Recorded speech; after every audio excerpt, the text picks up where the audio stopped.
Hello everyone, my name is Sophia and today I'll be telling you about a solution named artour. Now, have you ever heard of Alexei Novakievsky before? He was a painter at the beginning of the 20th century based in Ukraine, and when I was a student and my supervisor visited me back at home, he was wondering why he has never heard of this artist before. And I think it happens very often when we travel. We go to big museums and galleries, and those smaller size institutions are less known to public. So this solution is meant to change it, because what we hope to do is to connect smaller size institutions with the audience across the globe in the form of interactive online tours for greater exposure and potentially new sources of revenue.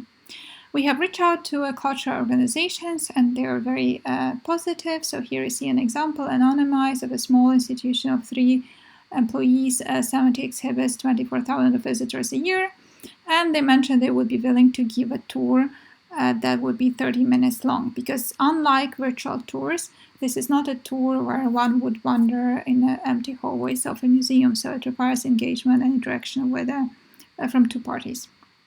And also from the side of visitors, they were quite positive as well. So right now we have 24 responses and they're coming in as we speak. You see here that actually majority goes to a museum quite often, 50% up to 5 times.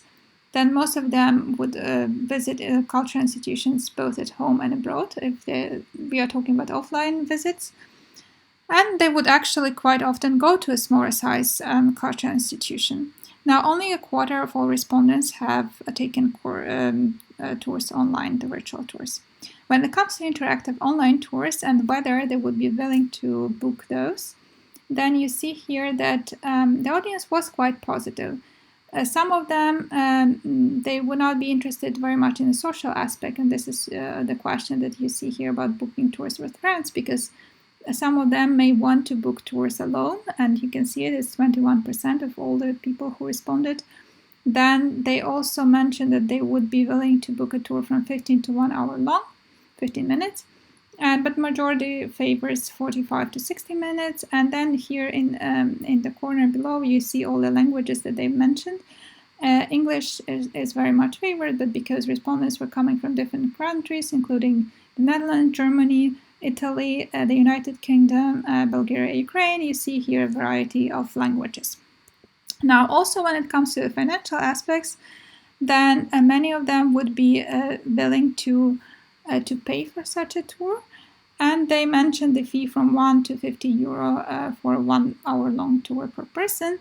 But 1 and 50 were outliers, because the majority would actually go for fees between 5 and 10 euro. And below you can also see what would appeal to visitors, and this is usually comfort. You can do it from any place. Also having an expert and being able to engage with him or her, some social aspects, and of course when it comes to cons, then the majority would say, well, this is not as actually going to a museum in real life offline. And some of them also mention a lack of emotional component. Now I will move to the solution architecture, because we use here the variety of Amazon AWS services. You see here, for instance, DynamoDB has been used for storage. We actually go for a serverless application because it's more cost effective if you think of it, and also it's good, better for scalability issues. So we don't really want to provision servers, and hence we use a lot of Lambda function here. And DynamoDB for storage, S3 is being used for storing and deploying static web pages. Also CloudFront is used for distribution. And the interactive aspect is guaranteed by using Amazon Chime. So this is usually used in a business context for meetings, but can also be used here. And when a user is going to a web page, he or she has a chance to authenticate, and this is guaranteed by Amazon Cognito service. And of course, we have Amazon API Gateway in the center.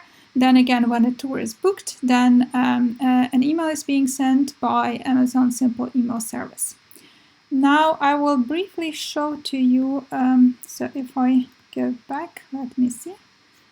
So there are repos that have all this information. So for instance, we have here a repository just with all the handlers, but also specifying Amazon services that are being used. So you see this in a resources folder over here. All the YAML files. Basically, for instance, if I go into DynamoDB YAML, you'll see here that I'm defining two tables for museums and bookings. And for museum, it's automatically generated attribute this ID that is a key. And then for bookings, we have visitor email and museum name. And also see the billing mode is pay per request to ensure that this is on demand. So it's truly serverless. And then if I go into the main serverless YAML file, then here we put it all together. So we also we give information about the stage, the table names. So these are all variables and roles. And the HTTP API endpoints are being defined. So this is basically to be able to communicate with DynamoDB. But we also have this Amazon simple email service that is used for notification. It's also specified here. And we add all the other YAML files per resource for Cognito for authentication as well here. And in the very same repo, there is also information on handlers, right? So if we, let's say, get information about the museum, so this is done as follows. We just requested per ID. Now, when I deploy it, let me see if I have it here. Yeah, so if I deploy it, I use serverless framework. So you can see here all the logs from CloudFormation, all the endpoints, functions defined, as well as stack. This is very helpful because, of course, this information we are going to use in the front end as well, for instance, for Cognito, user pools, and so on. And I can also immediately test it. So let's see, I've tested it before, but this record is gone, so it should work. So this is basically testing an API, and this is a post request. We are entering a new record for museums, and this is for a museum called National Gallery of Wonderland, and there is an ID automatically generated, right? So if I go to the CloudFormation, if I deploy the stack, so this is how it looks like with all the resources. Then this is my user pool. I call it dev user pool, and there are no users in it yet. And DynamoDB, so we have these two tables I have mentioned. I should say that in general for the project, I've used Node.js and React for front end. So if we go to the front end, what we basically see is a page like that, and it's based now at artour.link. And because we don't have any users yet, we have to register. So I would say, okay, I'll do something like this, and then that's an email, and then basically here I will have to provide a password. So let me do that. And now I should be able to get a message in my mailbox. So this is mailbox made for this particular user. So I'll take the one that I just got 0 minutes ago. So registration has been confirmed. Now I can go back and I can log in, right? And if I'm not mistaken, I said I was Sophia, and then basically I can log in into the web page. User is not confirmed. Let me see. Oh, but it was confirmed.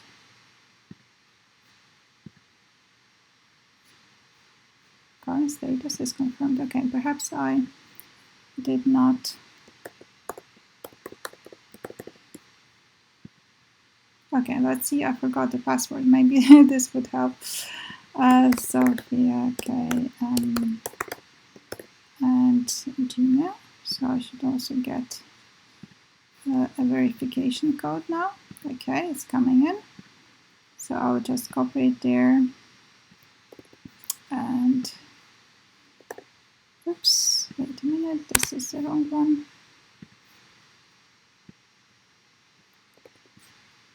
Yes. entering email. And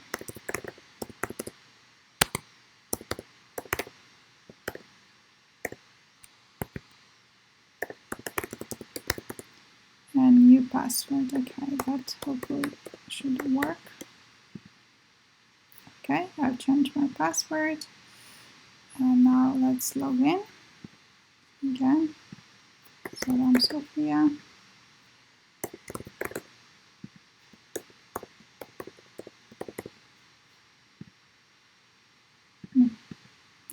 Okay, let me just use email.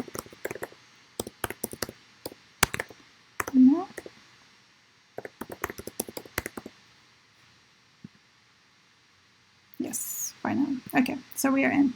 And it says here, oh, now I understand. See, I misspelled Sophia. Now you know why I couldn't enter it, but luckily we can also log in with an email. Now this is a front end for Artour web page. If I go to the museums page, I should see all the museums that are currently there. You recall that we added this National Gallery of Wonderland that is also here. And if I go to the admin page, I can also do something. I can, for instance, I can probably delete some of them. Let me see which one would make sense to delete. As long as this is not Museum C, I can delete it. So I can delete Museum ABC, for instance, right? And I can add a new one, my museum, for instance, and then modernism and something else. And when I submit it, this should appear somewhere over here, right? What is interesting, of course, are the bookings. So if I go to the booking page, I will see those cards per museum with a description of a cultural institution, art direction, and also the calendar. Right now for Museum C there are no bookings, but let's say I would like to book something in August, perhaps on the 7th of August. I go here, I select a slot, and I say something like tour with my friends. Now what happens? Okay, let's see if this has been confirmed, right? Because we have a page here. Oh, wow. It says like, okay, hi, this is my email. I book it with the Museum C. This is the slot when it was created, the title. But also, because we use the simple email service from AWS, I also got this confirmation by email saying, well, you actually booked a tour, right? And I have another account here for a museum that it should also get the same email. Now this is only possible right now only for a because it's Sunbook account, so it's only possible for users I have already verified, but ideally you can send it to anyone, right? Now, as you recall, I told you about Amazon AWS Chime. So this is a service that can be used for tours. And I have also deployed a serverless, so this is a demo currently application. And let's see if I can enter it. I'm able to find the meeting, but I can, oops, perhaps I need to specify a different tour. That should work. Okay, indeed. And you can see here it's a really, it's really dark in here, but basically you can see that if I joined, I can, this is a meeting room, so this is the way of basically joining this tour together with a museum, right? Let's see. I see my camera is on, but okay, yeah, so it works. It should work better during the daytime. Now let me see. So this was the solution that was built for small and medium-sized institutions, and I really hope that you have enjoyed it. And there are a lot of other things that could be added from the Amazon AWS services. So this is something that I would definitely explore more in the future. And for the time being, thank you very much for watching. And hopefully see you at the Artour bit link. Thanks, bye.